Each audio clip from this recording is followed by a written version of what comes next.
Break के बाद सबसे पहले आपको बताएं कि इस्तीफे मंजूर नहीं होंगे। स्पीकर कौमी असम्बली का पीटीआई वक्त को साफ इनकार। स्पीकर ने तहरीक इंसाफ के अरकान को कौमी असम्बली आने की दावत दे दी। पीटीआई पार्लिमानी वक्त और स्पीकर कौमी असम्बली की मुलाकात।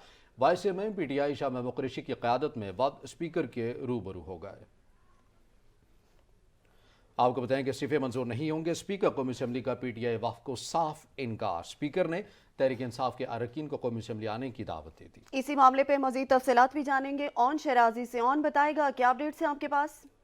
जी हुआ बिल्कुल। देखिए, पाकिस्तान तहरीक इंसाफ का वफद आपसे थोड़ी देर पहले जो है वो पहुंचा कौमी असम्बली, जहां पे इस वफद की बात करें 8 रुकनी वफद था, जिसमें साबिक स्पीकर असद कैसर और डिप्टी स्पीकर कासम सूरी मौजूद थे और उनके साथ दीगर अरकान और पाकिस्तान तहरीक इंसाफ के थे। उन्होंने स्पीकर कौमी असम्बली से मुलाकात की है और इस मुलाकात में 7 नुकात की एजेंडा जो है वो सामने रखा गया स्पीकर कौमी असम्बली के। ताहम स्पीकर कौमी असम्बली राजा परवेज अशरफ ने वाज़ेह तौर पर पाकिस्तान तहरीक इंसाफ के इस वफद को बता दिया कि वो इनके इस्तीफे मंजूर नहीं करेंगे। इज्तिमाई तौर पे इस्तीफे मंजूर करने का आइन कानून में कोई जवाज नहीं है, ये बताया गया स्पीकर कौमी असम्बली की जानब से। जबकि पाकिस्तान तहरीक इंसाफ के अरकान बज़िद थे कि उनके इस्तीफे जो है वो इज्तिमाई तौर पे ही कबूल किए जाए, जिसके बाद स्पीकर कौमी असम्बली ने उन्हें मगर उन इसमें यहाँ पर जो एक पॉइंट है वो जो आमिर डोगर की जानिब से जो उठाया गया है नुक्ता, वो यही है ना कि जो 11 इस्तीफे पहले मंजूर किए गए थे वो भी तो इसी कानून के तहत जो है वो किए गए थे। उसमें तो एक एक करके बुलाकर नहीं पूछा गया था। तो यहाँ पर उसी नुक्ते को क्यों फॉलो नहीं किया जा रहा है जो पीटीआई का जो मौकफ है?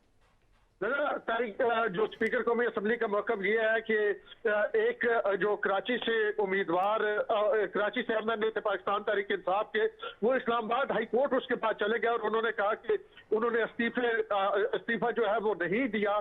तो उसके बाद फिर मामला चेंज हुए हैं, जिसके बाद अब जरूरी है ताकि कानून और आइन के मुताबिक एक एक शख्स को आके अपने इस्तीफे की जो है वो कंफर्मेशन करनी पड़ेगी। इस हवाले से पाकिस्तान तहरीक इंसाफ के जो की जानब से जो 7 नुकाती आप ये कहें कि एजेंडा सामने लाया गया, उसमें यही कहा गया है कि हमने इज्तिमाई इस्तीफे दिए थे जिसका मकसद मुल्क में आम इंतखाबात की राह हमार करना था।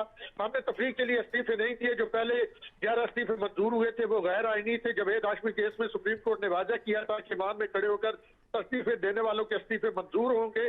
साबिक स्पीकर इस्तीफे मंजूर कर चुके हैं, नोटिफिकेशन नहीं रोके जा सकते। पाकिस्तान तहरीक इंसाफ के 116 लोगों के इस्तीफे मंजूर करके नोटिफिकेशन जारी किया जाए। ताहम स्पीकर की जानब से इससे कबल जो पार्लिमानी मामलात पे भी स्पीकर ने मुख्तलिफ लोगों से मुलाकात की थी। स्पीकर ने यही उन्हें बताया कि इस अंदाज में इस्तीफे मंजूर नहीं किए जा सकते, सिर्फ एक काम करे कि एक एक रुकन आ जाए और उस बाद इस्तीफे मंजूर कर लिए जाए। ऑन ये भी बताएगा कि स्पीकर राजा परवेज अशरफ ने दावा किया है कि कुछ पाकिस्तान तहरीक इंसाफ के अराकीन ने इस्तीफा कबूल ना करने की इस्तदा की है, लेकिन वो इन अराकीन के नाम नहीं बता सकते। तो क्या पीटीआई की जानिब से इस बात की कोई तस्दीक हुई है? जी देखिए, हमारे जराए भी इस खबर की तस्दीक कर रहे हैं कि पाकिस्तान तहरीक इंसाफ के कुछ एमएनएज ऐसे हैं जो चाहते हैं कि उनके इस्तीफे कबूल ना, और खास करके इन एमएनएज की बात करें तो इनमें इलेक्टेबल्स हैं जो पाकिस्तान तहरीक इंसाफ में शामिल हुए थे, जिनका अपना वोट बैंक है, जो इससे पहले पाकिस्तान पीपल्स पार्टी के साथ 2008 से 13 तक रहे, 2013 से 18 तक नून लीग के साथ रहे। तो उनका इमरान खान के वोट बैंक से या बल्ले के निशान से या तहरीक इंसाफ के वोट बैंक से लेना देना कुछ नहीं। वो हमेशा अपनी सीटें अपने वोट बैंक से जीतते हैं। तो उनमें से कुछ अरकान जरूर हैं जो ये समझते हैं कि अभी इस्तीफा नहीं देना चाहिए, अभी बहुत ठीक है। ऑन आप हमारे साथ रहेगा, आपसे मजीद तफसीलात भी जानेंगे। Executive director of search news Mohsin Raza Khan ने हमें ज्वाइन किया है, उनसे बात करेंगे। मोहसिन साहब, बहुत मशकूर हैं आपके कीमती वक्त के। कहिएगा मोहसिन साहब, कैसे देखते हैं, आज मुलाकात हो चुकी है स्पीकर राजा परवेज अशरफ से वफ्द की पीटीआई। स्पीकर राजा परवेज अशरफ ने दावा किया है कि इस्तीफे कबूल ना करने की इस्तदा की गई है पाकिस्तान तहरीक इंसाफ के कुछ अराकीन की जानिब से, लेकिन वो नाम नहीं बता सकते।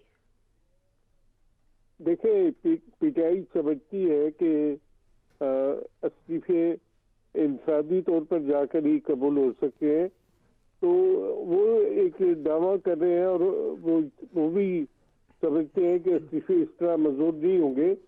लेकिन एक वजह है कि वो समझते हैं कि अगर वो इंसानी तौर पर गए तो कई उनके अरकान जो हैं उन्हें छोड़ जाएंगे और वो स्पीकर को कहेंगे कि हमारे इस्तीफे कबूल न किए जाए, इस वजह से, इस खौफ की वजह से वो इंफरादी तौर पर मिलने के लिए तैयार नहीं है और ये दावा कर रहे हैं सिर्फ इस्तीफों का, और इस्तीफे वो किसी भी तौर पे देने या उनको मंजूर कराने के हक पे नहीं है।